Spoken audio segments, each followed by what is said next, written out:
Bonjour à tous et merci de nous retrouver sur Public Sénat. À suivre ce matin sur notre antenne, l'audition du président directeur général d'Air France, Alexandre de Juniac.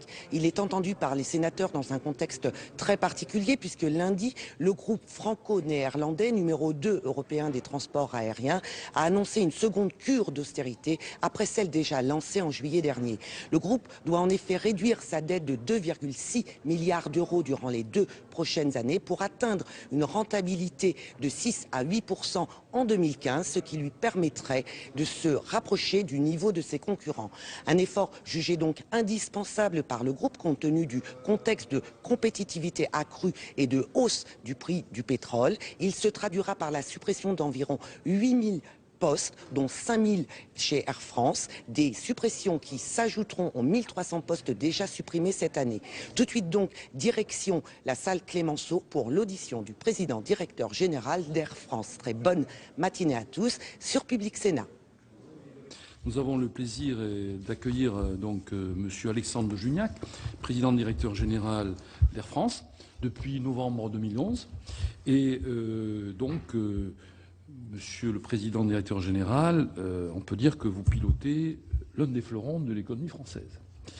Et donc, à ce titre-là, c'est sûr que vous avez, je crois, à faire face à une période qui va vous amener à faire des économies, puisque Air France a perdu 350 millions l'an passé et pourrait en perdre un peu plus cette année, alors que le trafic a repris et que le chiffre d'affaires augmente.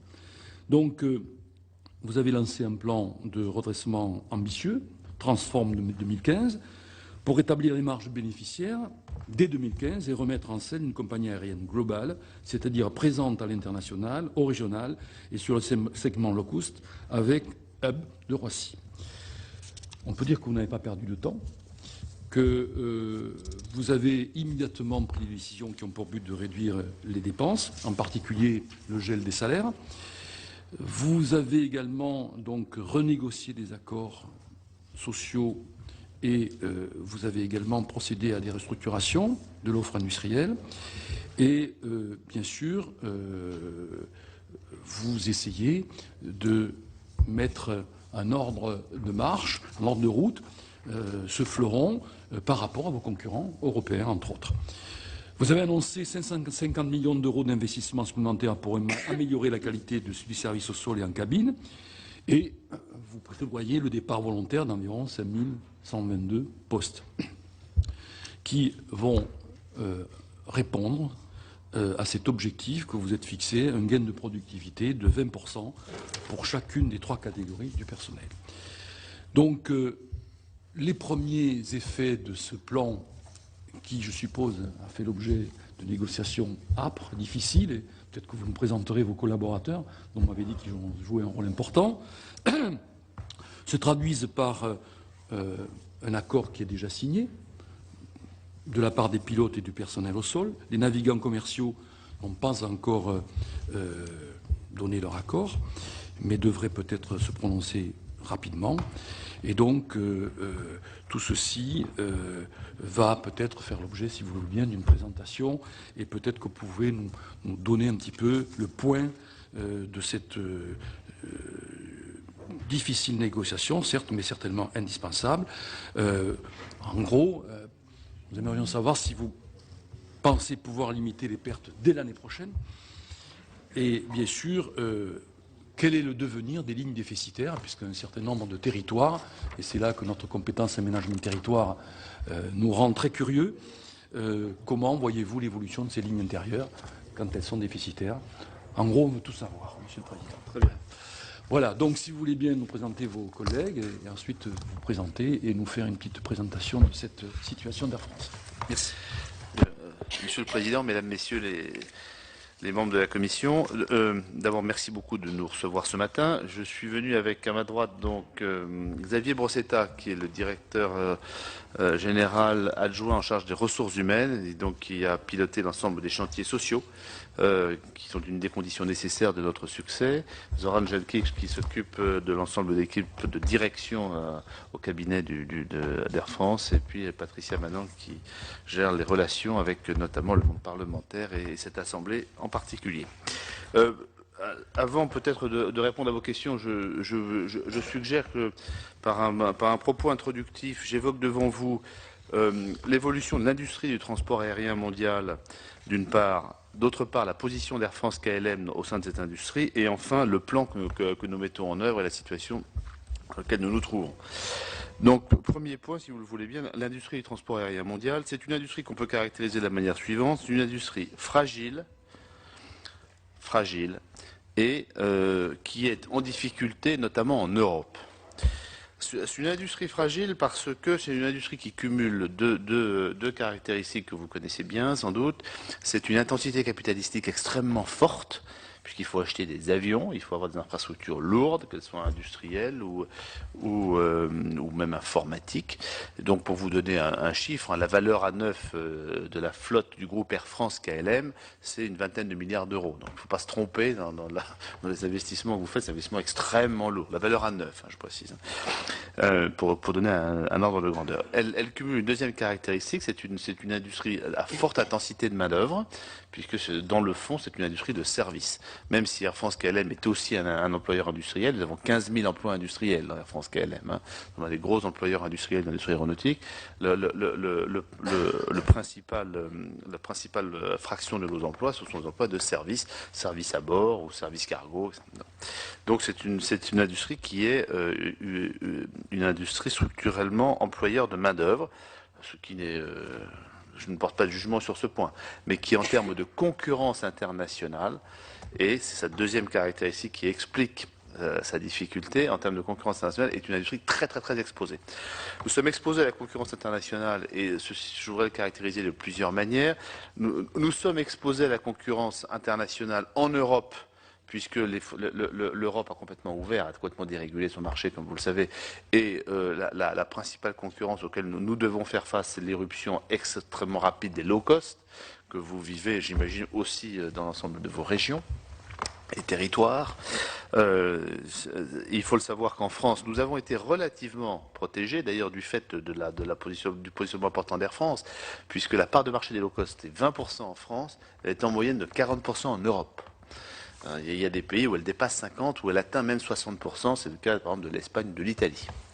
Voilà première catégorie de concurrence. Deuxième catégorie de concurrence, nous voyons arriver sur le long courrier des compagnies qui n'existaient pas il y a une dizaine d'années.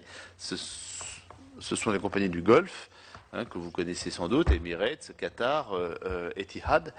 Nous voyons arriver les compagnies asiatiques, avec des flottes neuves. Elles sont plus loin, elles sont plus en bout de ligne, donc nous avons une coopération avec elles un peu plus facile, mais enfin la concurrence, y compris sur le long courrier, se renforce, et elle m'amène à dire, et c'est vrai en Europe, c'est vrai aussi dans le monde international, qu'elle est très très dure, parce que pour les entreprises de services fortement employeurs de main-d'œuvre, nous sommes statuts sociaux contre statuts sociaux, avec les avantages et les inconvénients liés à cette situation, qu'il ne faut pas négliger, y compris en Europe. Puisqu'il y a, comme je ne sais pas devant cette assemblée que je vais l'harmonisation fiscale et sociale n'est pas encore totalement réalisée sur le continent, comme vous le savez.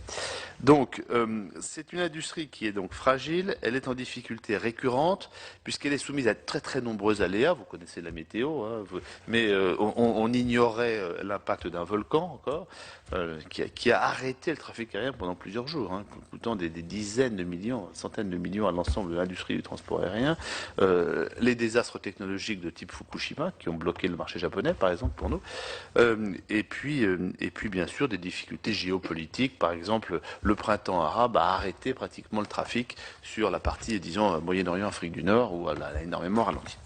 Donc c'est une industrie qui est fragile, elle est en difficulté, notamment en Europe. Ce n'est pas le cas partout.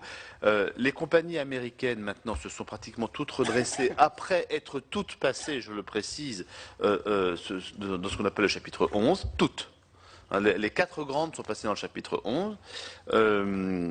Mais maintenant, connaissent une situation qui est beaucoup plus favorable. En Asie, beaucoup des compagnies sont nationales, étatisées, ou sont des pseudopodes de leur État. C'est le cas des compagnies chinoises, par exemple. Hein. Ce n'est pas le cas des compagnies japonaises, mais je vous rappelle que la JAL, Japan Airlines, est passée aussi pour une situation de quasi-faillite. Hein. Et les compagnies du Golfe bénéficient, disons, d'un actionnaire et d'un soutien actionnarial extrêmement fort, et pour lequel, en tout cas, la rentabilité du capital n'est pas toujours la première des priorités, mais ce qui et sont aussi l'expression de la puissance ou du développement économique des différents États qui les possèdent, que ce soit le Qatar, les Émirats Arabes Unis ou la partie Abu Dhabi, la partie Dubaï. Donc, dans le reste du monde, les compagnies se portent, disons, pas trop mal, mais bénéficient aussi d'un soutien ou d'un environnement particulièrement favorable. En Europe, c'est moins le cas. Les grandes compagnies majors, c'est-à-dire British Airways, Iberia d'une part, Lufthansa, qui comme vous savez, est avec Swiss et Sabena Technics, nos concurrents, et Air France KLM, sont dans des situations difficiles. Et vous avez vu, ont lancé des plans de restructuration extrêmement vigoureux. C'est le cas de Iberia, extrêmement fort, une restructuration extrêmement forte. C'est vrai de Lufthansa, avec ses filiales Germanwings, notamment avec Austrian. Et donc, le transport aérien en Europe se porte, disons, de manière extrêmement fragile, avec la disparition d'acteurs qui existaient jusque-là.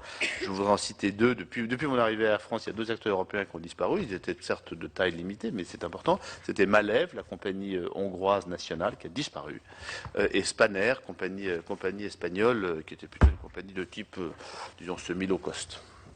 Pour la caractériser, et de nombreuses compagnies européennes sont encore dans des situations difficiles, notamment dans les pays, disons, de taille publique. Donc, le transport aérien européen est en situation difficile.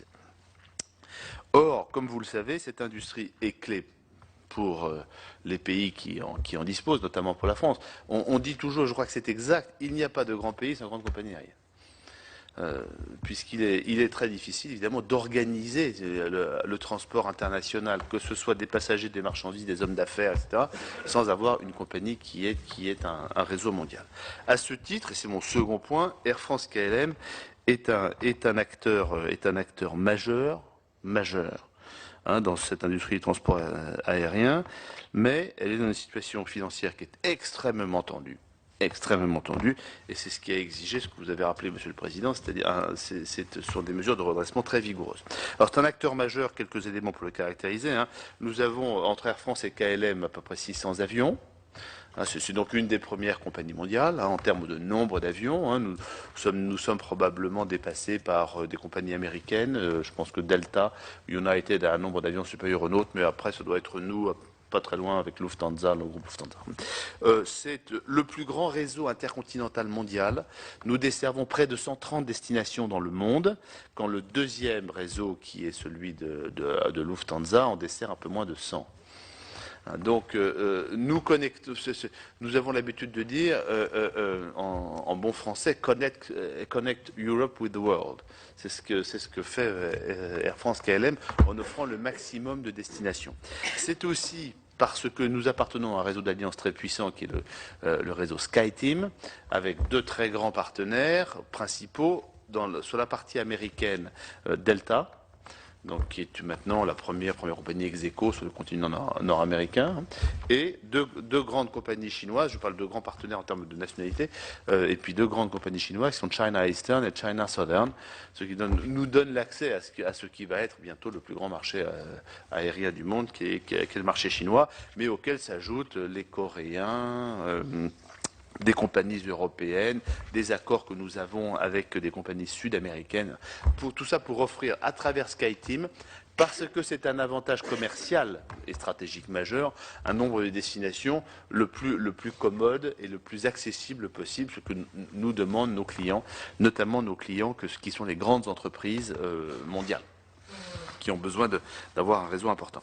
Donc un acteur majeur, Air France KLM.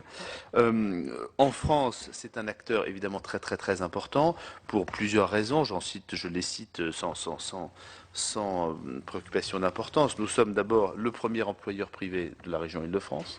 Premier employeur privé de la région Île-de-France. Nous avons un site avec pratiquement 45 000, nous avons pratiquement 45 000 salariés sur l'ensemble de la région Île-de-France, entre Roissy et Orly principalement, qui sont nos deux grands pôles d'activité dans la région Île-de-France. Nous sommes un acteur, je crois, important de l'aménagement du territoire, grâce à la fois à nos dessertes opérées par Air France ou opérées par les compagnies régionales. que vous connaissez, hein, régional, Britannique, ordinaire. Je crois qu'on est aussi un acteur important en matière industrielle. Air France Industrie, c'est 9000 emplois industriels de très haute qualification dans le cadre de la maintenance. Ce n'est pas qu'une anecdote. Hein. Air France KLM Engineering et Maintenance, c'est le nom que nous avons donné à cette entité pour Air France KLM. C'est le numéro 2 mondial, après Lufthansa, de la maintenance industrielle qui, comme vous le savez, se développe extrêmement vite puisque la flotte mondiale croît dans des proportions très rapides parallèlement au transport aérien. Donc Air France KLM est un acteur majeur à plusieurs titres. Hein. Je rappelle, c'est 25 milliards d'euros de chiffre d'affaires, c'est 100 000, un peu plus de 100 000, 107 000 salariés. Air France représentant 2/3 de ce total au sein d'Air France KLM. Mais malheureusement, c'est une situation financière qui est très dégradée. Peut-être deux éléments pour le caractériser. Nous avons subi plusieurs années de pertes. Air France a subi 5 années de pertes consécutives, de pertes d'exploitation. Donc perte d'exploitation, quand on a déjà perdu de l'argent dans l'exploitation, c'est pas à cette commission. Je veux dire qu'on n'a même pas en plus payé les intérêts de notre dette financière. Donc c'est vraiment très grave. Et d'autre part, et pour 2012, notre perte d'exploitation, qui normalement devrait être inférieure à 2011, c'est d'ailleurs ce que nous sommes engagés vis-à-vis de la communauté financière, restera tout de même significative, très significative. Et ça, c'est donc le premier indicateur. Second indicateur de cette difficulté financière, notre dette financière, qui s'élevait à peu près entre 2 et 2,5 milliards en 2007, a pratiquement triplé, puisque nous atteignions 6,5 milliards à la fin 2011, au 31 décembre 2011. Je rappelle que cette dette financière, c'est la dette financière purement financière, auquel s'ajoutent les leasings d'avions, qui sont une pratique normale de l'industrie, donc il n'y a pas lieu non plus ni de le surévaluer, mais il faut en tenir compte, et qu'avec les leasings d'avions, notre dette totale s'élèverait aux alentours d'11 milliards d'euros. Donc, par rapport à des fonds propres qui s'établissent à 5 milliards, vous voyez qu'on est dans une situation qui commence à être très difficile. C'est d'autant plus difficile que, comme vous le savez, et j'aurais peut-être dû le mentionner avant, le fait que nous soyons à forte intensité capitalistique, à forte intensité de main-d'œuvre et à forte concurrence fait que nous faisons des marges extrêmement limitées. C'est une industrie à très gros volume. Vous voyez, les compagnies aériennes font des très gros chiffres d'affaires, donc tout le monde s'imagine que nous sommes très puissants, mais malheureusement, nous ne faisons pas de marge. C'est un élément un petit peu triste de cette industrie où nous faisons des marges très réduites, ce qui donc caractérise la fragilité financière et vous explique pourquoi est-ce qu'un endettement important est un élément extrêmement préoccupant chez vous. Sans marge, évidemment, toute contrainte financière se ressent beaucoup plus vivement. Ceci donc, cette situation financière impose un redressement très vigoureux. Nous avons lancé un plan de redressement très vigoureux, il s'appelle Transform 2015. Je l'ai lancé dès mon arrivée, c'est-à-dire en janvier dernier, avec un ensemble de mesures immédiates. Vous l'avez rappelé, le Président, gel des salaires, compression des investissements, coupe dans les dépenses de frais généraux. Donc ça, c'est un petit peu du très classique, même si c'est pas très agréable, c'est du très classique. Puis, nous avons lancé tout un autre ensemble de mesures qui était fondé sur 3 volets, et je vais y venir tout de suite. Un volet industriel, un volet social, un volet commercial. Donc ce plan de redressement vigoureux, ces mesures de redressement vigoureux fait l'objet d'un plan, c'est mon 3e point, donc un plan de retour à la profitabilité et de retour au premier plan de la compagnie Air France et Air France KLM, bien sûr, dans son sillage, au premier plan en termes de positionnement commercial, de marque, de positionnement, de qualité de produit. Donc c'est un plan ambitieux qui a 3 volets. Restructuration industrielle importante en vue d'augmenter notre compétitivité, renégociation sociale de l'ensemble des accords régissant les conditions d'emploi des différentes catégories de personnel, qui est une condition nécessaire, pas suffisante, mais nécessaire du succès, en vue d'atteindre 20% de gain de productivité. Et puis, troisièmement, une reconquête commerciale de notre marché. Donc, premier volet, restructuration industrielle en vue d'augmenter la compétitivité. Un des points clés qui explique la dégradation des résultats d'Air France, c'est une structure de coûts qui est trop élevée. notamment par rapport à nos principaux concurrents. Et je ne voudrais pas ici nous comparer à des concurrents pour lesquels la comparaison ne serait pas raisonnable ou serait biaisée. Je parle de concurrents européens, de type Lufthansa ou British Airways, donc des pays, disons, que nous pourrions qualifier à droits sociaux à peu près équivalents ou avec des conditions réglementaires, fiscales et sociales qui, même si elles ne sont pas comparables, comme je l'ai dit tout à l'heure, ne portent pas de différence excessive. Une structure de coûts beaucoup trop élevée, ce qui nous a amené à faire un plan industriel qui est fondé sur l'idée suivante: optimiser le long courrier. Nous avons dans le long courrier, comme je vous l'ai dit, un réseau très dense. C'est plutôt une partie qui fonctionne pas trop mal chez Air France, mais qui a perdu en compétitivité. Mais commercialement, elle marche bien. Nos avions sont pleins. La recette se maintient à peu près correctement sur les vols intercontinentaux. Mais nos coûts étant un peu élevés, la baisse des coûts fera que nous reviendrons à une profitabilité très significative sur le long courrier quand nous sommes maintenant à 0. On est à 0 sur le long courrier, 0 plus, disons, alors que ça a longtemps été une des sources importantes de profitabilité d'Air France. Et d'Air France KLM et d'Air France en particulier. Donc, optimisation du long courrier. Une restructuration beaucoup plus importante du court et du moyen courrier qui concentre l'intégralité des pertes dans l'activité passage d'Air France, KLM, d'Air France en particulier, c'est 700 millions d'euros de pertes au total, 500 pour Air France, 200 pour KLM. Et donc c'est là que se concentre la restructuration industrielle par la mise en place de deux catégories de mesures. D'une part, une optimisation de notre programme. On y verra tout à l'heure, Monsieur le Président, mais nous avons fermé des lignes, ouvert des lignes. Enfin, on a restructuré les lignes en fermant des lignes déficitaires, en essayant d'ouvrir des lignes sur des destinations que nous pensons bénéficiaires. Ça, c'est pour l'ensemble du réseau. Deuxièmement, nous avons restructuré notre offre autour de 3 pôles. Un pôle Air France, que vous connaissez, qui opère sous les couleurs d'Air France, qui dessert les grands flux de trafic, que ce soit depuis Orly ou depuis Roissy, sur les villes de province, françaises et sur quelques villes européennes. Un pôle qu'on appelle le pôle régional français. La nouvelle marque sera dévoilée fin janvier. Je ne peux pas encore vous la donner puisque nous sommes en test d'antériorité. Donc voilà, qui va servir à la fois l'alimentation d'Orly et de Roissy sur les petits flux de trafic, mais aussi les lignes transversales à partir des villes de province. Donc indispensable à l'aménagement du territoire, mais vous le connaissez bien. Ce pôle régional français regroupant les anciennes filiales que vous connaissiez, Britair, Régional, Airlinair. Et puis un troisième pôle qui est Transavia, qui est un pôle low cost, qui est notre filiale, pour adresser ce marché low cost qui croît, qui est le marché actuellement le plus dynamique, ce qui est le marché du loisir, par rapport au marché affaires qui est beaucoup plus, qui souffre davantage, et pour lequel donc nous espérons donc adresser avec cette offre combinée l'ensemble des segments de marché. Donc voilà les éléments de restructuration industrielle de notre plan. Alors, je passe sur le fait de transférer des vols de Roissy à Orly, faire tourner davantage nos avions, etc. Mais je serai tout à fait prêt à répondre aux questions plus détaillées que vous voudrez bien me poser.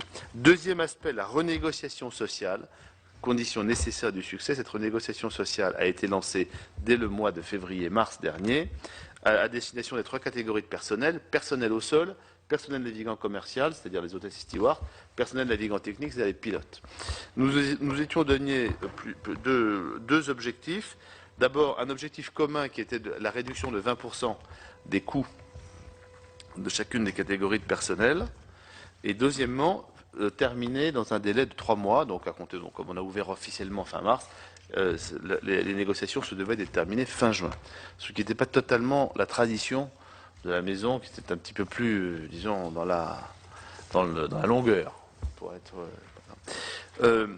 Grâce à mon voisin de droite, tout le mérite lui en revient, 2 négociations sur 3 ont abouti avec grand succès, c'est-à-dire atteignant les 20% et dans les 3 mois, avec les pilotes d'une part et avec le personnel au sol d'autre part. Je rappelle que c'est important, puisque le personnel au sol représente 60% de nos effectifs. Les pilotes représentent beaucoup moins de nos effectifs, mais comme vous le savez, sont une part extrêmement critique dans une compagnie aérienne, extrêmement importante. Et donc, ce sont 2 catégories de population avec lesquelles il était évidemment clé de réussir. Malheureusement, nous n'avons pas conclu pu conclure d'accord avec les personnels navigants commerciaux. On a été jusqu'au bout de la négociation. Nous avions un projet de texte, donc c'est passé très près, mais on n'a pas pu conclure finalement. Mais j'y reviendrai tout à l'heure. Nous avons, vis-à-vis de ces catégories de personnel, après avoir, je reconnais, un peu hésité, ne serait-ce que par respect pour les autres, réouvert des négociations depuis une semaine. J'explique simplement, je vais peut-être m'attarder un instant sur ce point-là. Les personnels navigants commerciaux chez nous ont une caractéristique qui est différente des deux autres catégories de personnel. Leur accord, l'accord qui régit leurs conditions de travail est un accord à durée déterminée. Ils l'avaient voulu lorsqu'ils ont signé le précédent accord en 2008. C'était un choix et donc leur accord expire au 31 mars 2013. À l'inverse des pilotes et des personnels au sol, dont l'accord était un accord à durée indéterminée. Donc cet accord à durée déterminée, il n'était pas possible de le dénoncer. On ne peut pas dénoncer un accord à durée déterminée quand il est possible légalement de dénoncer les accords à durée indéterminée, premier point.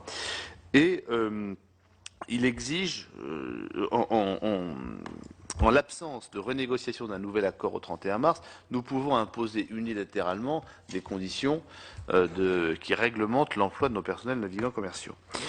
Donc, ce que nous avons jugé nécessaire, c'était, après l'échec de la négociation, c'était d'attendre un petit peu pour regarder un peu comment elle est évoluée, l'état d'esprit, le déploiement des accords déjà signés. Nous nous sommes dit que, comme nous préférions un accord avec les personnes navigants commerciaux, je pense que c'est plutôt nécessaire qu'on vous demande des efforts, que les gens l'acceptent plutôt qu'on leur impose. Nous avons décidé de réouvrir ces négociations avec quatre principes. C'est toujours 20% d'économie. Ne serait-ce même que par souci d'équité, il aurait été difficile d'expliquer aux autres que nous réouvrions après avoir offert les mêmes délais, les mêmes conditions des négociations et que nous changions d'objectif. Là, je crois qu'on affrontait un Himalaya qu'on n'aurait pas pu franchir. Deuxième principe, le calendrier est respecté, c'est-à-dire qu'au 31 mars, s'il n'y a pas d'accord, on impose unilatéralement des conditions pour atteindre ces 20%. Troisièmement, nous sommes repartis du projet d'accord que nous avons failli signer, et puis on va regarder s'il y a des mesures qu'il faut que nous fassions évoluer. Voilà. Et puis, la quatrième chose importante qu'il faut que la Commission ait bien à l'esprit, c'est que, en présence d'accord, et ça figurait dans le projet d'accord, il y aura des contreparties pour les PNC, des contreparties en termes de, par exemple, plan de départ volontaire, garantie de rémunération, choses auxquelles nous étions parvenus à un accord dans le projet, ça a pu être signé avec l'organisation syndicale. Mais sans accord, il n'y aura pas de contrepartie. Je crois qu'il y a une prime à la signature. Je crois que c'est d'abord par principe, mais aussi par respect pour les autres. Les autres, finalement, ont signé des accords qui étaient équilibrés. Il serait difficile, là, en l'absence de signature d'accord, d'accorder le même niveau de contrepartie, le même niveau de mesure au PNC. Donc voilà, nous espérons conclure un accord. Moi, on y sera très favorable. Hein. Voilà, pour conclure, il faut être deux.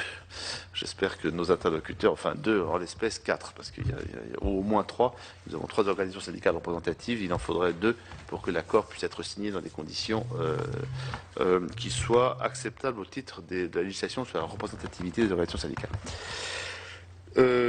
Troisième point et troisième et dernier volet, je m'arrête là, pardon d'avoir été un peu long, Monsieur le Président, mais la reconquête commerciale. Donc, pour nous, cette reconquête commerciale, elle passe par 2 volets. La lutte contre les low cost. Les low cost nous posent un défi. Nous allons y répondre à la fois à travers le pôle régional français, la partie Air France et Transavia, notamment parce que nous avons une offre qui couvre bien tous les segments du marché et parce que nous allons lancer des offres commerciales à prix réduit avec option. Je ne peux pas vous en dire plus, nous allons l'annoncer en janvier, je ne voudrais pas déflorer ce sujet, mais on va essayer de s'adresser à cette clientèle qui recherche des prix limités, mais qui est prêt à payer des options ou qui n'est pas prêt parce que pour des raisons soit de principe, de pouvoir d'achat, enfin qu'on peut imaginer. Donc une lutte déterminée contre les low cost, déterminée. Ce n'est pas un vœu pieux. Hein. Je précise que la compagnie Delta, notre allié que nous connaissons bien, a réussi dans son projet à limiter l'évolution des low cost sur le territoire nord-américain. Ils étaient, vous savez, confrontés à... Les low cost sont plus anciennes hein, sur le territoire nord-américain. Il y avait la fameuse Southwest qui a été le promoteur initial, historique des low cost, sur lequel on a écrit beaucoup d'ouvrages sur ce qu'il fallait faire pour faire une compagnie aérienne, s'il fallait faire Southwest. Delta a démontré qu'en étant Delta, ils arrivaient à arrêter la progression de Southwest et même à reconquérir des parts de marché. Donc ce n'est pas une ambition, je crois, irréaliste. D'autre part, sur l'ensemble du reste de notre gamme, tout ce qui est le moyen courrier d'apport sur le hub et le long courrier, c'est la remontée en gamme du produit Air France. Nous pensons que lorsque nous portons la France dans notre patronyme, lorsque nous pouvons jouer sur les atouts de la France, la qualité de la vie, le savoir-vivre, la cuisine, le produit de luxe, je pense que nous pouvons attirer davantage de clients, notamment des pays émergents, qui sont notre frontière en long courrier. Ce qu'il faut pour nous, c'est convaincre les Brésiliens, les Chinois, les Indiens de monter sur nos avions. Je crois que cette clientèle est très sensible à l'image de la France et à la qualité de produit que la France peut lui fournir. Alors bien sûr, sans négliger non plus la classe éco, comme on dit, mais puisque les programmes que nous mettons en œuvre touchent aussi la classe éco dans l'amélioration du produit et de la qualité de service que nous proposons. Donc un très très gros effort, vous l'avez rappelé, Président, c'est 550, presque près de 600 millions maintenant de rénovation de nos projets, de nos longs courriers pour améliorer ce produit dans tous les domaines, les sièges, la nourriture, la télévision à bord, etc. Le service au sol, donc, pour que je crois que nous puissions être fiers collectivement en tant que Français de la compagnie nationale comme étant une des premières compagnies mondiales en termes de qualité de service. C'est notre objectif en 2016, c'est d'être revenu dans les premiers en termes de qualité de service, alors que sur certains réseaux, nous sommes déclassés. Voilà quelle est l'ambition de ce plan, Monsieur le Président, Mesdames, Messieurs. Nous sommes tout à fait, évidemment, disposés à répondre à toutes les questions qu'on n'a pas pu aborder jusqu'ici. Je vous remercie de votre attention. Merci, Monsieur le Président. Alors, donc, la première question va vous être posée par Monsieur Vincent Capo-Canelas, qui est rapporteur du budget des transports aéronautiques et qui est maire du Bourget. Donc, qui, à ce titre-là, je pense, a des compétences tout à fait reconnu. Merci, Monsieur le Président. Je vais essayer d'être digne de cet éloge. Première question, Monsieur le Président de Juniac. Vous avez abordé en toute franchise la problématique financière qui est la vôtre, et avec des chiffres qui montrent l'ampleur des défis à relever. J'ai d'abord envie de vous dire où est-ce que vous en êtes de l'application financière du plan Transform 2015. Est-ce que vous êtes dans les clous? Et qu'en est-il des échéances à venir, notamment sur la dette? Vous avez évoqué des chiffres tout à l'heure. Je crois qu'il y a des échéances courant 2013. Voilà. Est-ce que vous êtes dans la cible et est-ce que tout ça suppose que la compagnie arrivera à franchir le cap sur ce premier point? Vous avez affiché un objectif de retour à la profitabilité. On dit souvent que les compagnies américaines ont fortement augmenté leur profitabilité.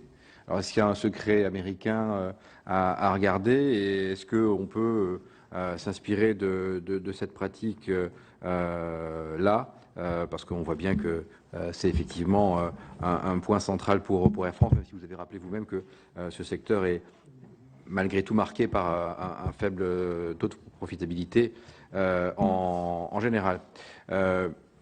Deuxième question sur le trafic, parce que la clé de la profitabilité, c'est quand même aussi bien sûr la marge à chaque fois, mais quelle est l'évolution du trafic? J'ai compris que sur le moyen et long courrier, ça se tenait plutôt pas trop mal. Qu'en est-il sur le trafic intérieur et puis trafic européen? On avait un certain nombre de craintes à la rentrée. Est-ce qu'il y a une stabilisation, en tout cas dans vos comptes? Sur la question des PNC, bon, je crois que la balle est dans le camp de la négociation, et merci de l'avoir encore une fois abordé en toute clarté. Est-ce que quand vous aurez bouclé ces accords, vous estimez que ce plan tel quel est viable, ou est-ce que, compte tenu de la dégradation de la conjoncture, qu'on peut toujours craindre, il sera nécessaire d'y revenir? Question. Ensuite, sur la stratégie de low cost, bon, vous connaissez la phrase qui est communément admise, et on a tendance à dire on est low cost, on ne le devient pas. Alors, vous êtes en train de nous dire qu'il y a des exemples aux États-Unis là encore qui montrent qu'on peut sans doute le devenir. Bon, je crois que les annonces sont à venir, puisque c'est ce puisque vous avez annoncé, on va attendre sans doute le mois de janvier, mais quels moyens pour effectivement exister sur ce marché-là? Je crois qu'il y a un défi majeur pour Air France. Comment pensez-vous y arriver? Et puis enfin, dernier point, vous avez tout à l'heure évoqué rapidement Etihad, à moins que ce soit le président, je ne sais plus. Où est-ce que vous en êtes de la stratégie d'alliance d'Air France à l'international, et s'il y a du nouveau sur ces sujets-là? Merci à vous. Merci. Monsieur Michel Teston. Oui, merci Monsieur le Président. Monsieur le Président de Juniac, d'abord quelques remarques et questions sur la situation actuelle, et puis comme vient de le faire Vincent, je me projetterai aussi dans l'avenir, et en particulier par rapport au projet qui est peut-être abandonné ou suspendu de monter au capital d'Alitalia. En ce qui concerne le plan de Transform 2015, vous avez donc rappelé les accords intervenus avec certaines catégories de personnel, et essentiellement donc tout ce qui est personnel qui pilote, et puis personnel au sol. Et par contre, la discussion reprend, si on vous a bien écouté, avec les hôtesses et les stewards qui sont régis par des contrats de travail à durée déterminée, ce qui n'est pas le cas des autres catégories de personnel. Donc, par convention. L'accord qui réglemente leurs conditions de travail est à durée déterminée. Ils ont des contrats, ils ont des CDI, sinon. Ce sont des CDI aussi. Oui, ils ont des contrats. Vous avez bien fait de le préciser parce qu'on n'avait pas compris tout à fait ça. D'accord. Merci. C'est leur convention collective. Donc, la question, c'est si vous n'arrivez pas à trouver un accord avec eux, vous n'avez pas pu en trouver un récemment, contrairement à ce qui s'est passé avec les autres catégories de personnel, que va-t-il se passer? Est-ce que des grèves sont à craindre et quelles sont les conséquences que ça peut avoir, effectivement, pour l'activité d'Air France? J'en viens maintenant à l'avenir. On peut supposer qu'avec les mesures qui ont été prises, vous allez retrouver effectivement de la productivité, retrouver des marges et réussir, on vous le souhaite du moins, à réduire votre dette par rapport à donc vos capitaux. Mais dans ces conditions, qu'en est-il du projet qui consistait à monter au capital d'Alitalia? Ça faisait partie des accords intervenus, à ma connaissance, entre les deux gouvernements, français et italien, dans la douleur au début, mais puis ensuite, je crois, dans la concertation, et également entre les deux compagnies. Est-ce que c'est purement et simplement suspendu, ou bien est-ce que c'est purement et simplement abandonné? Qu'en est-il? Il me semble qu'il faut faire en sorte de mailler au niveau européen une présence d'Air France avec les compagnies alliées, de manière à ce qu'on puisse, comme le fait par ailleurs Lufthansa dans le reste de l'Europe, pouvoir disposer effectivement d'une grande compagnie française qui puisse continuer à jouer un rôle de premier plan au niveau européen, mais également au niveau mondial. Merci. Monsieur Alain Fouché. Oui, Monsieur le Président, deux petits points. Vous avez évoqué Regional Airlines. Je me souviens, vous étiez venu il y a quelques mois, j'avais dû poser la même question, mais votre réponse avait été un petit peu floue, je crois. Donc, vous avez évoqué, mais cette entreprise, cette filiale qui comprend plusieurs centaines de salariés, des salariés qui sont inquiets. Il semblerait que Air France favorise plus ses syndicats de pilotes qui sont très puissants. Il semblerait aussi que vous récupérez un certain nombre de lignes qui sont desservies par Regional Airlines pour y envoyer les avions d'Air France. Donc, je veux dire, quel est l'avenir de Regional Airlines? Il y a quand même des centaines d'emplois qui sont concernés. Ce que j'aimerais avoir, c'est de votre part une réponse claire, parce que il y a une inquiétude chez les salariés. Vous savez comme moi que les pilotes sont des gens qui souvent, c'est pas vous que je l'apprendrai, qui se forment et qui financent leur formation. Ça coûte très très cher. Les gens font des sacrifices, empruntent pendant des années. Alors, quel est l'avenir de Regional Airlines? Deuxième point, moi j'habite le long de l'Atlantique, enfin j'habite à Poitiers. Bon, je vois tous les marchés sont raflés par Ryan Airlines. Beaucoup de marchés sont raflés.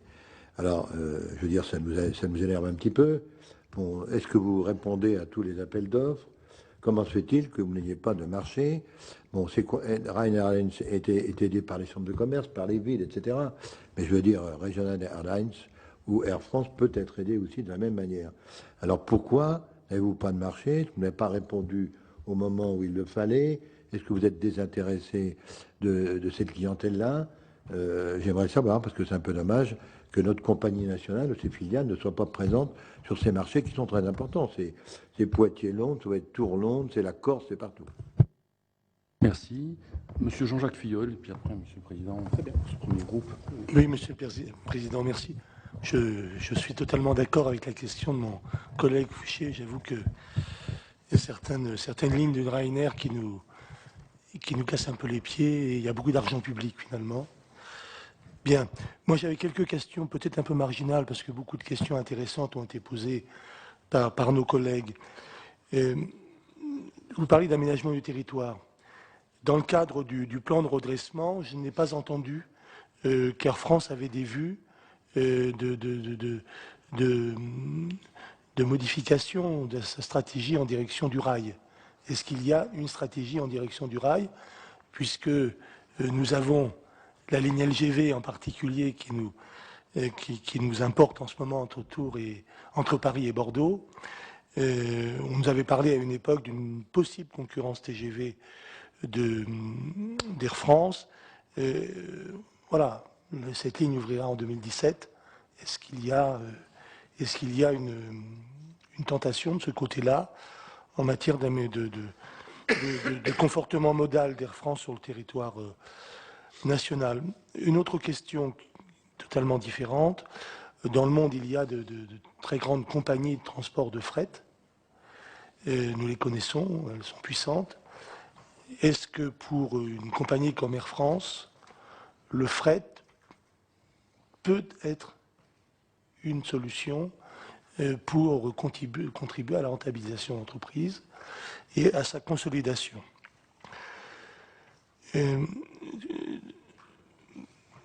Une troisième question qui m'est venue lorsque je vous ai entendu parler et d'ailleurs à juste titre, des compagnies des pays émergents, du fait que ce sont des compagnies privées, mais aussi très soutenues par les États, qui en fait sont des compagnies qui, quelque part, reflètent la puissance de tel ou tel nouveaux États émergents. Est-ce qu'Air France, KLM aujourd'hui, a besoin de plus d'États dans sa stratégie? De plus d'Europe. D'États, oui, d'Europe, mais d'États, je voulais dire, parce que c'est une compagnie privée. Hein, et je me posais cette question, vous entendant, vous n'avez pas émis ce propos avec gourmandise, je vois bien, mais en même temps, vous l'avez soulevé. Et donc, je me permets d'y revenir. Dernière question. Quelle est la part des constructeurs d'avions dans la flotte d'Air France? Merci. Merci. Monsieur le Président, si vous voulez bien répondre dans cette première série. Tout d'abord, où on est sur le plan financier, le plan Transform. Alors, le plan Transform sur le plan financier pour 2012 devrait nous amener, et c'est ce que nous avons donné comme perspective à la communauté financière, comme vous savez là-dessus, c'est une chose extrêmement surveillée, c'est d'avoir des résultats qui soient meilleurs en 2012 qu'en 2011 et une première baisse de la dette. Sachant que notre perspective à l'horizon de fin 2014, c'est d'avoir baissé la dette de 2 milliards d'euros, donc ramener la dette de 6 milliards à 4 milliards, 6 milliards et demi, à 4 milliards et demi, être revenu à la profitabilité dès 2014, mais avec une profitabilité significative, c'est-à-dire entre 6 et 8%. Vous voyez, ça reste quand même faible, mais pour les compagnies aériennes, c'est bien, en 2015. C'est la perspective que nous avons. Pour l'instant, nous sommes sur le chemin, mais nous sommes sur le chemin juste. Dit autrement, nous n'avons pas le choix que de faire l'intégralité du plan Transform. Il n'y a pas de marge de manœuvre. Sachant que le plan a été bâti sur des hypothèses économiques plutôt prudentes. prudente en matière de croissance de trafic et très prudente en matière de croissance des capacités que nous mettons à disposition des passagers. Pour vous donner une référence, nous avions l'habitude de croître à un taux compris entre 4 et 5% pour nos capacités. Nous mettions entre 4 et 5% de capacité de plus sur le marché jusqu'en 2011. Nous allons en mettre entre 1 et 2, et plutôt plus près de 1 que de 2 sur les 3 prochaines années. Donc les hypothèses ont été prudentes. Vous avez incidemment parlé de la profitabilité des compagnies américaines. Comment font-elles? Alors il y a une chose qui est bien, c'est le chapitre 11. Le chapitre 11 permet aux compagnies américaines non seulement de renégocier totalement avec leurs créanciers et d'abaisser pour beaucoup leurs créances, souvent transformées en capital. C'est le cas de Delta. Les principales banques créancières sont devenues des actionnaires. Et deuxièmement, de renégocier l'intégralité des accords avec les personnels, sous le contrôle du juge. Voilà, c'est ce qu'est en train de faire American Airlines actuellement. Donc, c'est évidemment... en fait, ils transforment leur modèle économique complètement en faisant ça. C'est pas transposable en France. Voilà. Enfin, pas tel quel. Alors, l'évolution du trafic que nous constatons. Le trafic subit une évolution contrastée. Il reste très correct dans l'ensemble des catégories, que ce soit loisirs ou affaires, sur le long courrier. Il y a une croissance correcte et nos taux de remplissage sont bons. Sur le moyen courrier et le court courrier, l'Europe du Nord se tient, l'alimentation du hub se tient, mais l'Europe du Sud subit un très très net ralentissement, presque un effondrement. L'Italie et l'Espagne, ça ne surprendra personne, je pense, autour de cette table. Et la France ralentit très très nettement. Le trafic domestique France est très très ralenti, notamment dans la partie affaires par rapport à la partie loisirs. La partie loisirs se tiendrait plutôt mieux que la partie affaires. Ce qui témoigne, soit que les Français continuent à voyager pour leur propre plaisir, mais aussi du fait que les politiques voyage ont progressivement basculé des passagers de la classe avant affaires vers la classe arrière loisirs. Voilà. Voire que les entreprises voyagent moins. Donc il y a un ensemble, cet ensemble nous inquiète beaucoup. Nous suivons ça mois par mois, enfin semaine par semaine, même jour par jour. Et donc le trafic européen, notamment d'Europe du Sud, est très faible. Heureusement que l'Europe du Nord tient encore et que l'intercontinental se maintient. Voilà, pour vous donner des évolutions de trafic. Nos taux de remplissage, pour l'instant, restent corrects. Je crois qu'Air France KLM bénéficie de l'équipe dite programme et de revenu management qui est probablement une des meilleures. C'est celle qui gère la recette et l'attribution des avions sur des bonnes lignes.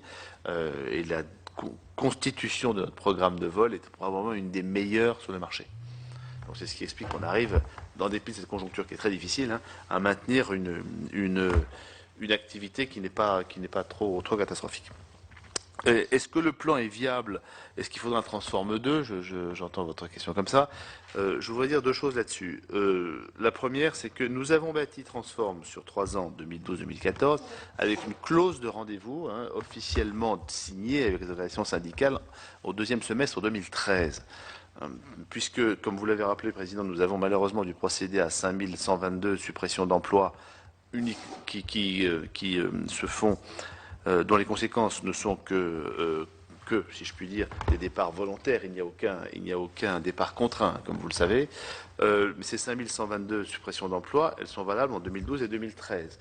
Il y aura peut-être une tranche 2014. Nous ne savons pas encore. Il y a une clause de rendez-vous pour ça, pour déterminer s'il y a lieu qu'il y ait une tranche 2014 et si oui, comment est-ce qu'on doit l'évaluer. D'accord ? Donc, dans le plan Transform, nous avons déjà prévu qu'il pouvait, si la conjoncture se dégradait excessivement, si nos performances n'étaient pas au rendez-vous, y avoir une clause de rendez-vous qui nous amène à prévoir un volet en 2014. Vous avez évoqué la question, mais à mon sens, pour l'instant, et en l'absence de catastrophe économique, et compte tenu de la prudence de nos hypothèses, il n'y a pas besoin de faire un plan d'autres mesures de restructuration industrielle dans le plan Transform. Il y aura peut-être quelque chose à faire en matière de réduction de coûts et d'emplois, mais c'est trop tôt pour le dire. Beaucoup trop tôt. vous avez évoqué le point des low cost. On est low cost ou on n'est pas low cost. Est-ce qu'on va devenir low cost? Non, la question n'est pas ça. Pardon, je me suis sans doute, j'ai pas sans doute été clair. On ne va pas transformer Air France en low cost. C'est pas la peine, c'est perdu ça. C'est perdu à deux titres, je vais vous dire. Nous ne sommes pas low cost. Hein, nos coûts ne sont pas à l'eau. Et puis deuxièmement, nous ne proposons pas un produit sous la marque Air France qui soit un produit low cost, et ce serait une erreur de le faire, parce que ça tirerait la marque vers le bas.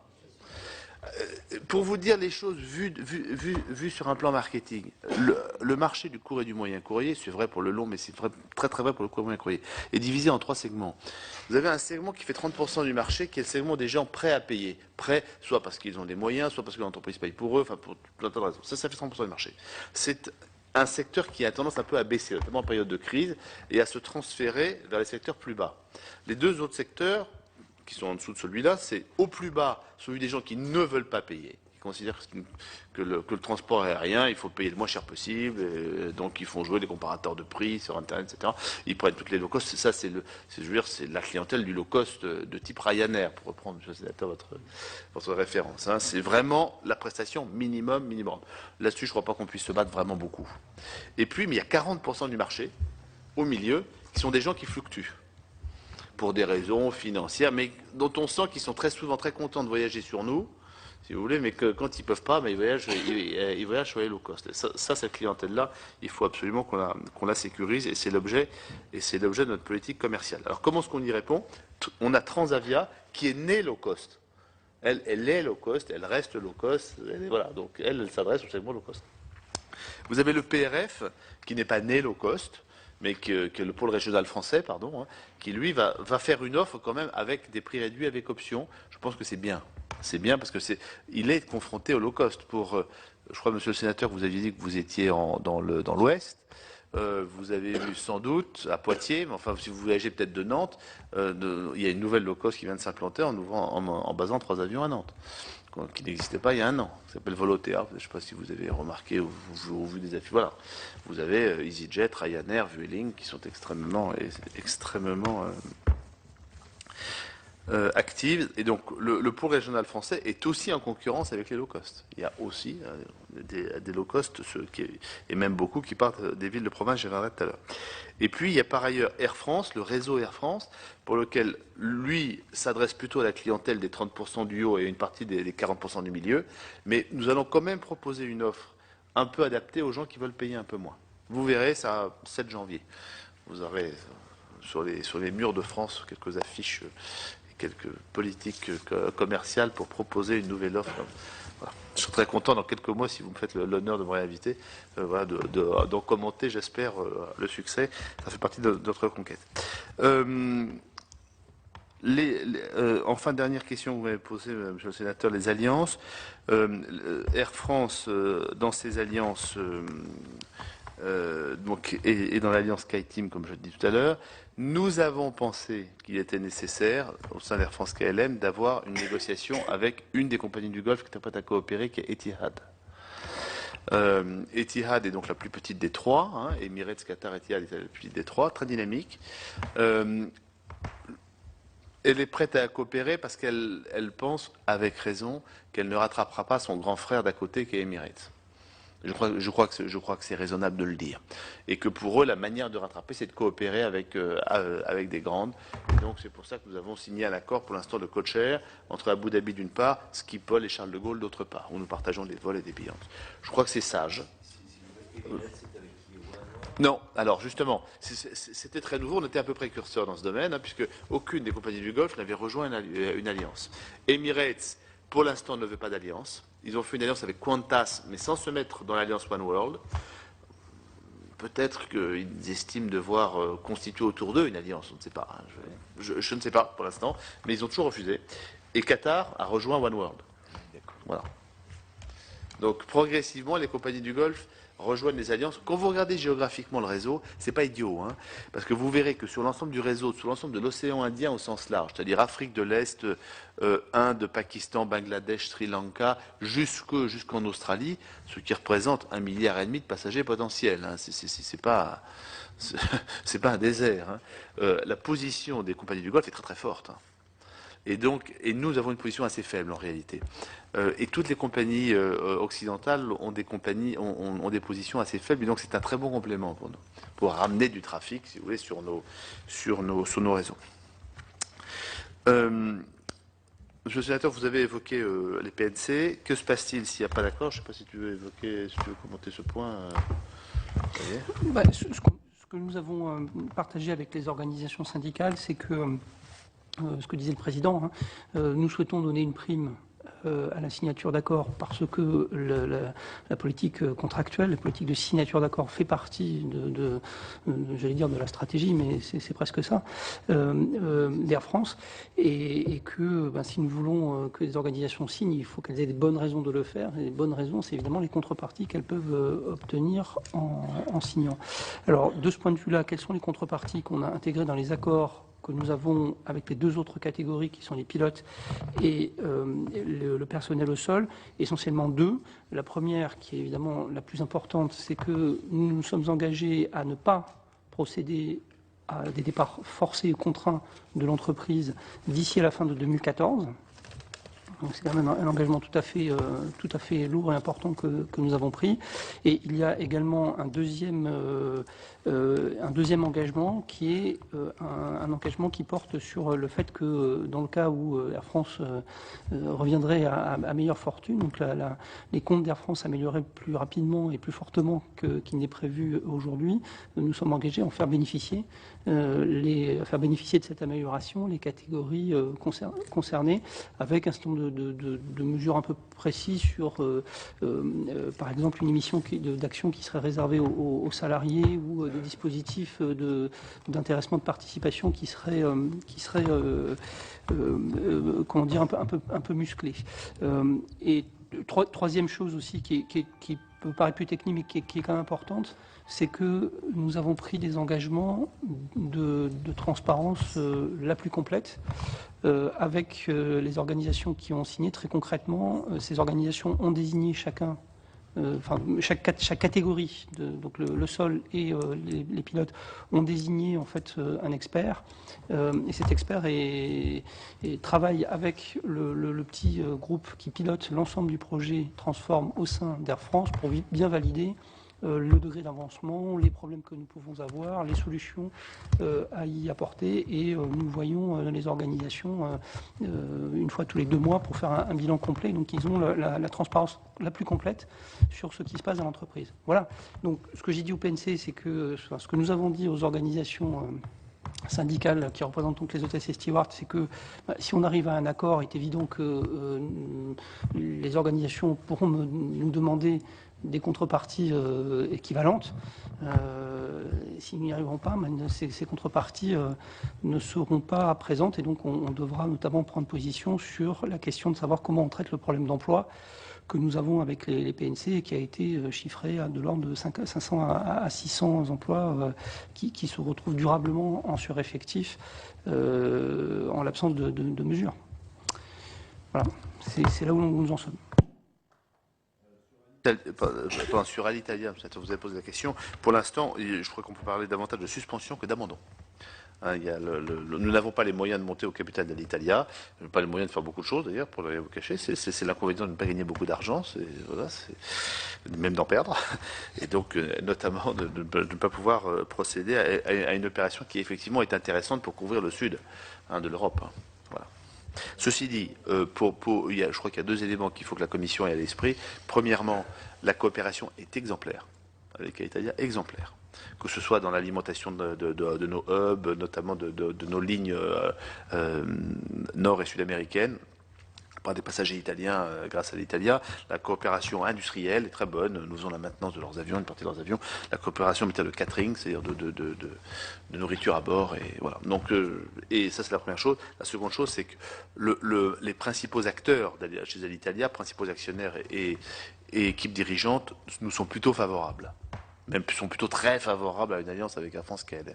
Donc on ne voit pas, on peut toujours se tromper, mais on ne voit pas de rupture dans cette relation, même si nous, pour l'instant, n'avons pas les moyens de la conforter financièrement. L'avenir de Régional. Alors, Régional fait partie du pôle régional français, avec 2 autres compagnies qui sont Britair et Airlinair.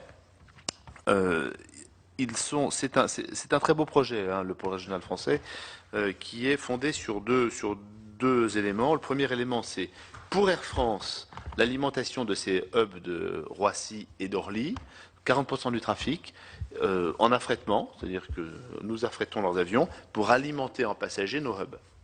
Premier point. Ça c'est 40% du trafic. 60% du trafic, c'est leur responsabilité que de développer des lignes transversales. Et nous, Air France, nous leur donnons l'appui stratégique et commercial pour le faire. C'est-à-dire que ce sont nos équipes commerciales, pas seulement, c'est-à-dire qu'ils passeront aussi par Internet, tout ça, ils auront même, mais nos équipes commerciales qui leur retransfèrent des clients. Par exemple, les grands contrats firmes que nous avons avec les grandes entreprises françaises leur servent en client le pôle régional français pour des personnes qui voudraient faire du Nantes quelque chose parce qu'ils appartiennent par exemple à Alstom, hein, ou au chantier de l'Atlantique. Voilà. C'est ce genre d'appui que nous leur fournissions. Donc régional a clairement un avenir dans le pôle régional français. C'est vrai que la situation sociale, parce que je pense que vous l'évoquez aussi, est plus difficile à régional que dans les deux autres compagnies. Plus difficile qu'à Britair. Pourtant, c'est des compagnies assez comparables, hein, en termes de taille, etc. Et plus difficile qu'à Airlinair. Comment dirais-je, c'est un peu historique. Voilà, régional, c'est un peu construit contre Air France. Voilà, l'identité régionale s'est faite contre la maison mère, pas le seul endroit où ça arrive, je crois. Et puis, il y a une vraie scission au sein des organisations syndicales, entre les organisations de régionales et celles d'Air France, ce qui ne simplifie pas la vie. Voilà. Enfin, en tout cas, la nôtre. Oui. Juste peut-être sur un point particulier que vous avez évoqué, monsieur le sénateur, sur la tendance que nous aurions à favoriser nos propres syndicats par rapport aux autres. Alors, le débat, en fait, est venu de la question de savoir à qui nous réservions les postes qui vont être créés par le fait que la filiale low cost du groupe Transavia se développe. Donc il est prévu que Transavia passe de 8 à 14 avions, ce qui fait de l'ordre de 120 postes en fait de pilotes à pourvoir. Et donc il y a eu un débat pour savoir comment est-ce que nous allions pourvoir ces postes.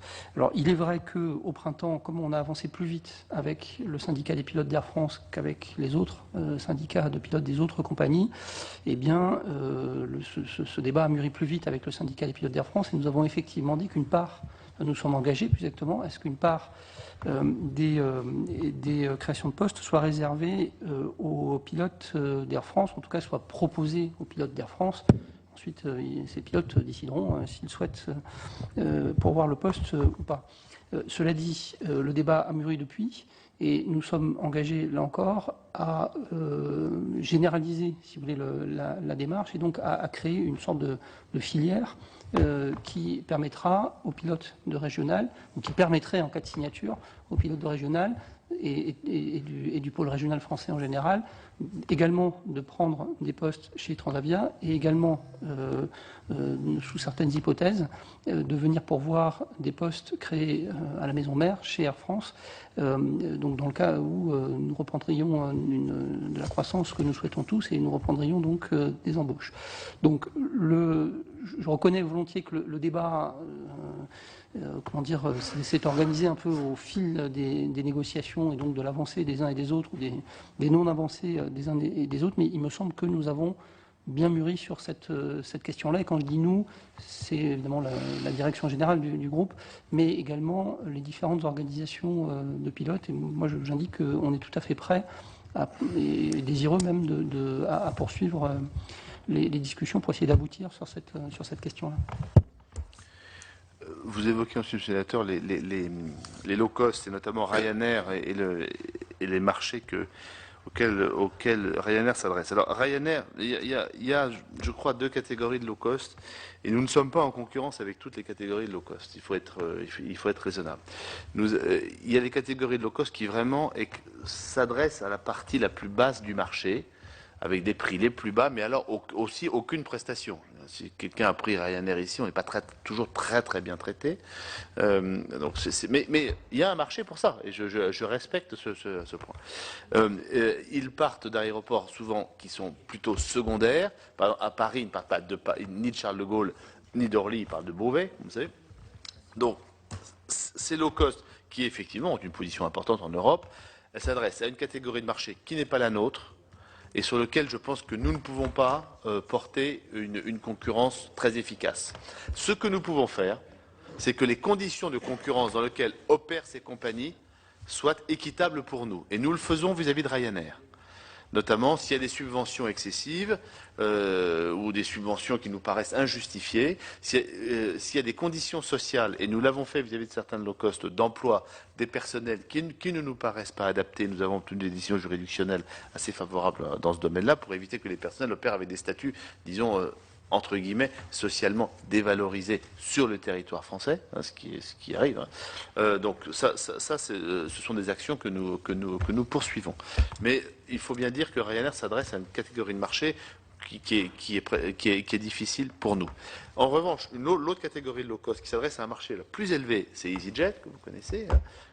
Je n'aime pas citer le nom de mes concurrents, mais enfin, qui là vient d'ailleurs marcher sur les plates-bandes d'Air France, s'adressant à sa clientèle affaires, commence à connaître d'ailleurs des sujets que nous connaissons tous les jours. Par exemple, quand vous faites un embarquement avec des places attribuées, ce que ne faisait pas EasyJet, ce que maintenant il est amené à faire, il est très très difficile de tenir les 30 minutes de turnaround time de l'avion, ce qu'on appelle arrivée, débarquement, rembarquement en 30 minutes. C'est plus difficile.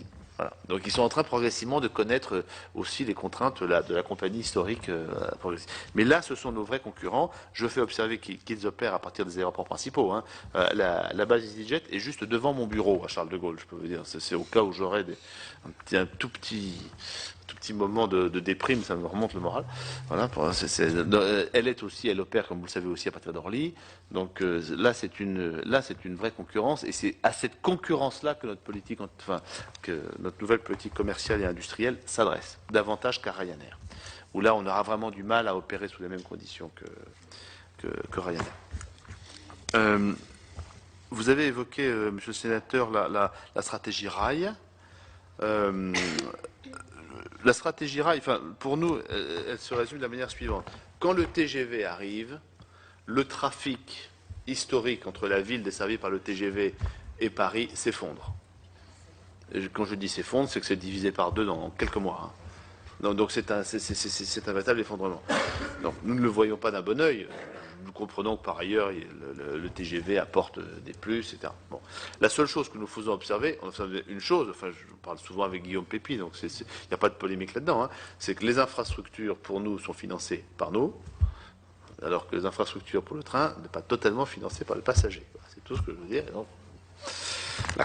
Là-dessus, voilà, la concurrence intermodale, vue de nous, n'est pas totalement équitable, s'il fallait l'évoquer comme ça. Mais, je l'admets très bien. C'est ce qui explique que lorsque le TGV arrive, notre part de marché s'effondre. C'est ce qui vient d'arriver très très malheureusement. Je discute avec certains d'entre vous à Strasbourg. Ça a été très très dur, hein, mais l'effondrement du trafic a été total. C'est ce qui nous est arrivé sur Lyon à l'époque. C'était notre principale ligne, hein, Lyon, Paris-Lyon. Principale ligne des Inter. Ça n'existe plus.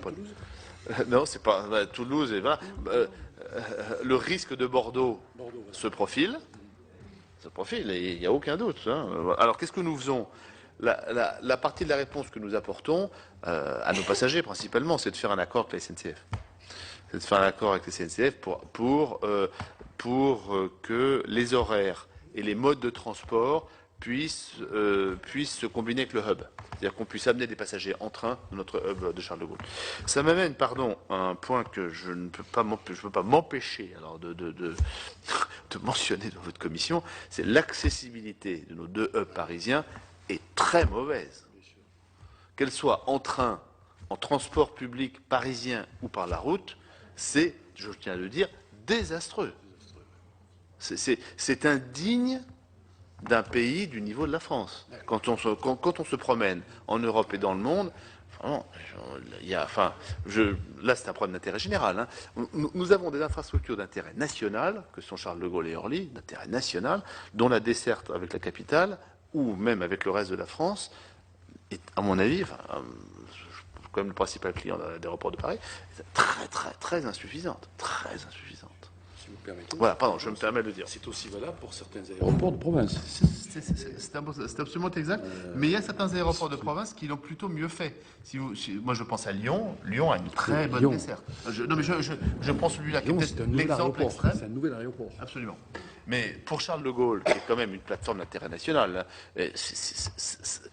international, ça va être probablement le premier hub d'Europe, puisque c'est la seule qui a la capacité vraiment additionnelle.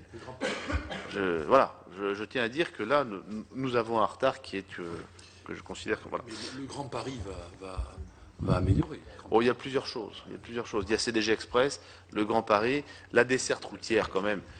Je pense que pour ceux qui commutent à Roissy 2 à 3 fois par jour, ce qui est notre cas autour de cette table, je peux vous dire qu'il y a un petit peu de travail sur la desserte routière, si je puis me permettre.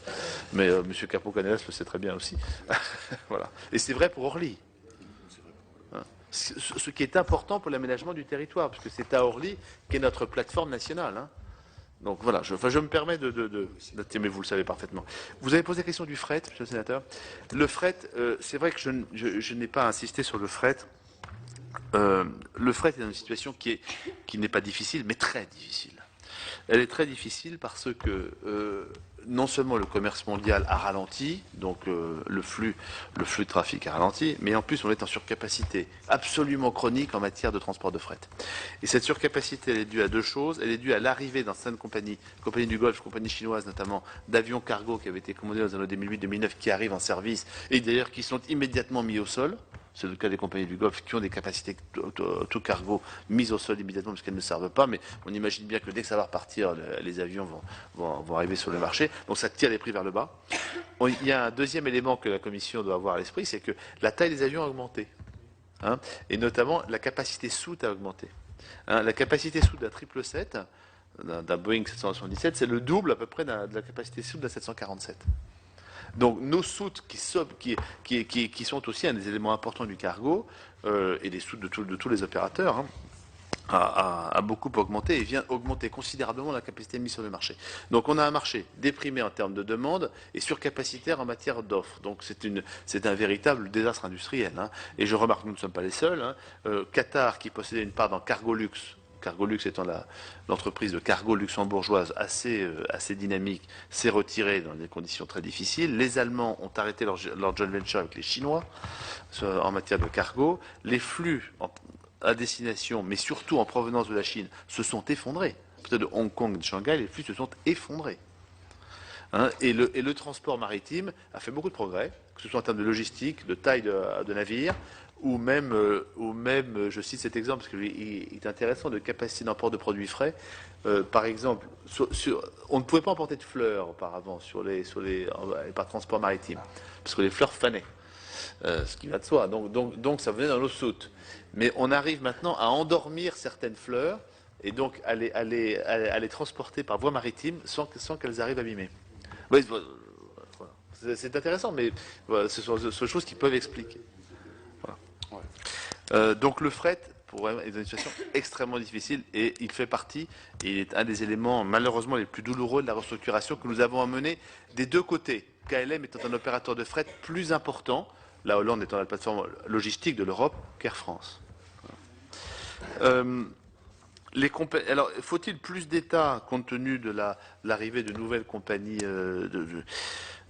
Je ne sais pas si c'est plus ou moins d'État. L'État nous a beaucoup aidé, hein, donc je n'ai pas de. Il nous a beaucoup soutenu dans la démarche du plan Transform, donc avec, je dois dire, à la fois beaucoup de discipline, de retenue, de support. Donc vraiment, ça s'est passé dans des conditions tout à fait exemplaires. Je crois que l'intervention de l'État dans Air France KLM, serait maintenant quasiment impossible pour des raisons européennes, comme vous le savez. Je crois qu'on serait immédiatement qualifié d'État, d'une part. Et d'autre part, il ne faut pas oublier que nous sommes Air France KLM, ça n'est pas totalement neutre. C'est-à-dire nous ne sommes plus totalement France, mais nous sommes aussi une compagnie nationale en Hollande, qui est un des fleurons nationaux. Hein. Vous avez mentionné qu'Air France est un fleuron de notre pays, KLM est un fleuron, et c'est fondamental. Cette alliance, elle est fondamentale. Hein. Ah oui, KLM sans Air France, c'est fini, mais Air France sans KLM, ça va pas bien. Parce que c'était une compagnie qui a eu un immense développement international qui est lié, si vous voulez, à ce caractère très international de ce pays. Non seulement en termes de logistique, hein, c'est la plateforme logistique de l'Europe, hein, quand on visite Rotterdam, etc., j'imagine que tout le monde a pu le constater, mais qui avait un réseau passager incroyable pour un pays de 11 millions ou 13 millions d'habitants. Et donc le complément du réseau international KLM avec celui d'Air France est une force formidable. Donc voilà, donc je crois que l'État joue son rôle. Ce que nous faisons, ce que nous pensons important dans ce que l'État doit faire, c'est vérifier que les conditions de concurrence européennes et internationales soient bien respectées. C'est ce qu'on a expliqué tout à l'heure vis-à-vis des low cost, mais ça vaut aussi pour les droits de trafic accordés à des compagnies tierces non européennes, pour lesquelles je crois qu'il faut être prudent. Tout droit de trafic, hein, que vous accordez à une compagnie non européenne qui bénéficie des avantages des compagnies, disons, à l'est de l'Europe, c'est de l'emploi qui part. Hein. Voilà, il faut le savoir. Voilà. Et pardon, il y avait, excusez-moi Monsieur le Président, mais il y avait la part des constructeurs dans la flotte. Alors, la part des constructeurs, nous avons une répartition assez équilibrée Airbus-Boeing, ce qui est raisonnable pour une compagnie comme nous. Quand il y a deux grands fournisseurs, il serait imprudent d'avoir tous nos avions chez le même constructeur. Donc pour Air France, en global, on est 75% Airbus, 25% Boeing, sachant qu'en long courrier, on est 35% Airbus, 65% Boeing. En réalité, toute notre flotte court et moyen courrier est Airbus, et notre flotte long courrier est 2 tiers Boeing, 1 tiers Airbus. Pour la compagnie Air France. Je parle d'Air France, hein, je ne parle pas des filiales régionales où là nous avons du Bombardier, du Embraer, parce que c'est de l'ATR, parce que les constructeurs ne sont pas les mêmes. KLM était une compagnie qui était quasi exclusivement Boeing, qu'elle exploitait que l'A330. Avec la nouvelle commande d'A350 et de 787 que nous avons passé en 2011, KLM va commencer à exploiter également les 350. Voilà. Merci. 3 dernières questions. Monsieur Gérard Cornu. Oui, Monsieur le Président, vous nous avez expliqué très clairement la problématique financière d'Air France, avec son endettement est important. Finalement, Air France, c'est un colosse au pied d'argile. Et si le colosse glissait sur le pied d'argile, sur l'argile, qu'est-ce qui se passerait? Est-ce que Air France n'est pas à l'abri d'une... Et en plus, vous avez dit que les compagnies européennes étaient en difficulté, alors que les compagnies internationales autres que européennes étaient assez bien portantes. Qu'est-ce qui se passerait si il y avait une compagnie ou 2 compagnies chinoises qui appartiennent à SkyTeam, par exemple, voudraient faire une OPA sur Air France, KLM? Est-ce que c'est un risque? Voilà, qu'est-ce qui se passerait, quoi? Donc ça, c'est quand même bon. Je veux pas être provocateur, mais c'est jamais. Je voudrais revenir sur d'autres questions. La lutte, effectivement, contre les locaux. Vous y avez répondu globalement, il me semble, mais je voudrais avoir une petite précision. Les locaux, c'est bien point à point, et donc votre lutte va être à travers Transavia. Est-ce que ça passe aussi par des slots, des transferts de slots d'Air France, du pôle Air France vers le pôle Transavia pour essayer de lutter sur des autres compagnies low cost? Vous n'avez pas du tout parlé, alors que c'est finalement le point le plus essentiel à mon avis, c'est de toutes les compagnies aériennes, c'est le taux de remplissage des avions. Je voudrais savoir s'il y a une évolution là-dessus, voilà. Vous avez, en ce qui concerne donc Roissy-Orly, on va revenir plus parisien, plus France. Donc on a bien compris que Roissy c'était votre hub, etc. Concernant Orly, vous avez la navette, les liaisons courte distance et puis les dom-toms. Mais Orly et Roissy, l'intérêt c'est qu'il y en a un qui est au sud de la France et l'autre au nord de la France. Et c'est vrai que quand vous habitez sur l'ouest ou le sud de la France, c'est parfois plus facile d'aller à Orly que d'aller à Roissy parce qu'il faut se faire tout le trajet. Est-ce qu'il est envisageable de gagner encore des slots à Orly pour faire en sorte de faciliter la venue des passagers sur Orly et de pouvoir prendre à la fois Transavia ou Air France. Merci. Evelyne Didier. Merci, Monsieur le Président. Monsieur le Président, merci pour la clarté de vos exposés et la clarté de vos réponses. J'avais plusieurs questions, mais vous avez déjà répondu à certaines. Je voulais notamment vous interroger sur le fret que vous n'aviez pas évoqué, mais nous avons eu les éléments tout de suite. Ma première question est celle-ci. Que représente la masse salariale sur votre budget en pourcentage? Ma deuxième question, ça portait, vous avez déjà commencé à répondre, sur avec le fer, concurrence ou complémentarité. Mais bon, vous avez déjà donné des éléments. En termes d'aménagement du territoire, il me semble, et c'est un des thèmes principaux de cette commission, ce qui nous importe, c'est qu'effectivement, la desserte soit la meilleure possible, que ce soit par l'avion ou par le rail. Alors, quand vous évoquez la question des coûts, en disant nous payons tout intégralement, vous avez un concurrent encore plus important qui s'appelle la route et qui, lui, ne paye rien. Et donc, il faudra bien qu'effectivement, un jour, cette question soit posée dans des termes clairs pour qu'on parle de véritable concurrence non faussée. Parce que cette concurrence loyale et non faussée, on peut s'apercevoir qu'elle n'existe quasiment dans aucun domaine. J'ai encore une question, si le Président veut bien. Je voudrais vous poser une question et qui n'a rien de polémique et ni d'anecdotique. C'est pour vous, quelles sont les limites du low cost, c'est-à-dire de la baisse des coûts eu égard à la sécurité et aux conditions de travail des salariés? On a évoqué dans le low cost, par exemple, des avions sans siège. Jusqu'où peut-on ou ne peut-on pas aller? Tout cela pour baisser à tout prix les coûts.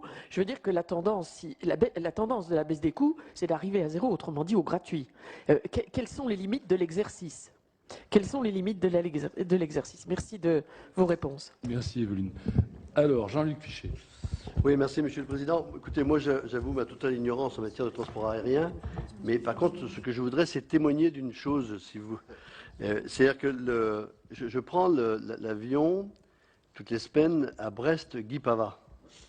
Donc on a un aéroport qui est tout neuf, qui a été inauguré il y a 4-5 ans, qui a été construit par la CCI puis de l'argent public. Et on avait des conditions d'accès à nos avions qui étaient tout à fait correctes jusqu'à il y a un mois. C'est-à-dire qu'on accédait à des avions par la passerelle. Et bon, les réservations, on avait de la place. Enfin, on peut dire que les conditions de transport étaient vraiment bonnes. Depuis le mois de novembre, nous n'avons que des petits avions. C'est-à-dire que les Finistériens accèdent à des avions, vous savez, alors je ne connais pas les noms des avions, je vous dis, voilà, donc ça veut dire que les passerelles pour nous c'est fini, on descend sur la piste, on va à pied, et donc en plus, moi ça fait 3 fois que je me retrouve sur liste d'attente. En général, les avions nous disent de bien comprendre que l'avion va avoir à 10 minutes, un quart d'heure, 20 minutes de retard parce que les cabines ne sont pas nettoyées ou parce qu'il y a un certain nombre de choses comme ça qui se produisent, ce qui crée quand même une vraie gêne pour les passagers, parce que souvent on a des rendez-vous qui correspondent au délai de temps de transport. Et donc on est, vous savez, en train de réduire le temps de train entre Paris et Rennes. Ce qui fait que, par exemple, moi qui suis morlaisien, d'ici quelques temps, j'aurai un accès à Paris en moins de 3h30. Et je pense que nombreux seront les gens qui, comme moi, feront le choix du train parce qu'effectivement, aujourd'hui, l'avion n'offre plus, je dirais, une satisfaction en termes de qualité de prise en charge du transport, d'autant qu'on a connu des conditions bien meilleures avant le mois de novembre. Donc je voudrais savoir si c'est une situation transitoire, si c'est quelque chose qui va continuer, et vous faire part quand même du fort mécontentement qui est exprimé toutes les semaines par les voyageurs habitués qui prennent ces lignes-là. Merci. Monsieur Jacques Carandano. Oui, bonjour, Monsieur le PDG, simplement, dans votre politique commerciale, j'ai observé qu'il y a une demande forte vers les DOM, notamment la Guadeloupe, la Martinique, venant de Charles de Gaulle. Est-ce que vous avez un projet là-dessus? Je dis ça parce que dans le cadre d'un agenda interterritorial avec le Canada, il y a une vingtaine de villes que nous fréquentons régulièrement. Ils disent qu'ils ont du mal à transiter, par exemple, par Charles de Gaulle, parce que sur Orly, c'est compliqué. Voilà. Bien, je crois qu'il n'y a pas d'autres questions. Bon, si vous permettez, Monsieur le Président, moi je voudrais vous demander si on peut évoquer un petit peu la transition écologique et si on peut parler un petit peu de cette nécessaire évolution. Qu'est-ce qui peut se passer sur le carburant? Enfin, cette transition écologique, il faut en parler un petit peu dans cette commission qui est en charge de l'environnement. Donc, si vous pouvez nous en dire un mot, quelles sont vos réflexions, quelles sont vos idées là-dessus? Alors, est-ce que nous risquons une OPA Air France KLM par les intérêts non européens? Actuellement, ce n'est pas possible en termes juridiques, comme vous le savez. Les intérêts non européens ne peuvent pas prendre plus de 49%, enfin plus de 50%, pardon, d'une entreprise européenne. Donc, il y a une limite juridique. Voilà pour l'audition du président directeur général d'Air France, Alexandre de Juniac. Vous pourrez la revoir à tout instant sur notre site publicsénat.fr. Très bonne matinée à tous sur Public Sénat.